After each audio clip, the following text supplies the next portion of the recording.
అంటే దీనివల్ల ఏంటంటే పెద్ద పెండేకలు కానీ చిన్న పెండేకలు కానీ నెట్టేకలు కానీ సాంబగలు కానీ లేదా చిన్న చిన్న ఊర్లు ఈ చుట్టుపక్కల ఏవైతే ఉన్నాయో వాళ్ళు కర్నూలుకి వెళ్లాల్సిన సందర్భంలో ఎక్కడ వాడు హాస్పిటల్కి వెళ్ళాలా, లేకపోతే మన వ్యవసాయపు వస్తువులు తీసుకెళ్లాలా, పైరు తీసుకెళ్లాలా, వెహికల్స్ పోవాలా, మనుషులు వచ్చిపోతూ ఉండాలా.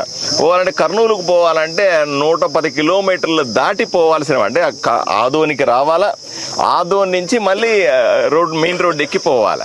ఇది చాలా భారమైన పని. అందువల్ల మనము దీని ద్వారా నేరుగా ఇప్పుడు కర్నూలుకు యాక్టివిటీ పెరుగుతుంది, కర్నూలుకు మంచి రోడ్డు వచ్చేస్తుంది. అందువల్ల ఈ గ్రామ ప్రజలు నేరుగా మెయిన్ రోడ్డు ఎక్కడానికి వీలుగా ఉపయోగించుకునేదాగా ఈ 4 కిలోమీటర్ రోడ్డుని మనం పూర్తి చేయాలని శాంక్షన్ జరిగింది. అలాగే దీనికి సుమారుగా 4 కోట్ల రూపాయలు ఖర్చు పెడతా ఉన్నాం. ఈ గ్రామాల కనెక్టివిటీ అన్నది చాలా కీలకమైన అంశంగా మేము తీసుకుంటా ఉన్నాం. అందరూ ఇప్పుడు ప్రభుత్వం మనకు తెలుసు, గత 5 సంవత్సరాల వైఎస్ఆర్సీపీ పాలనలో ఆర్థిక పరిస్థితి చితికిపోయినప్పటికీ కూడా ఏదో ఒక పథకం ద్వారా ఆదోనికి నిధులు తీసుకొచ్చే ప్రయత్నం చేస్తా ఉన్నాం. కొన్ని ఈ పథకంలో వస్తాయి, కొన్ని మరో పథకంలో వస్తాయి, ఇంకొన్ని మరో యాక్టివిటీలో వస్తాయి. ఎక్కడో చోట అభివృద్ధి ఆగకుండా మూలకు కూడా కొంతమంది చెప్తారు ఆదోన్లో మెయిన్ రోడ్డు ఇంకా వేయలేదండి అంటారు. ఒక మెయిన్ రోడ్డు టౌన్లో వాళ్ళకు పరిమితం అవుతుంది, టౌన్లో వాళ్ళకు అవసరం, అది చేస్తాం, 100% చేయాల్సిందే.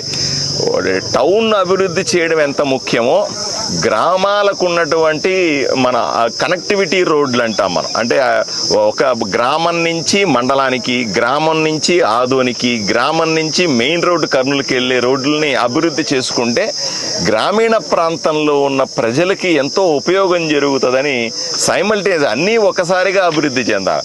టౌన్ ఒకవైపున అభివృద్ధి చెందాలి, పల్లెటూర్లు కూడా సైమల్టేనియస్గా అభివృద్ధి చెందితేనే నియోజకవర్గం మొత్తం అభివృద్ధి చెందుతుందన్న విషయాన్ని మీ ద్వారా నేను తెలియజేసుకుంటా ఉన్నాను.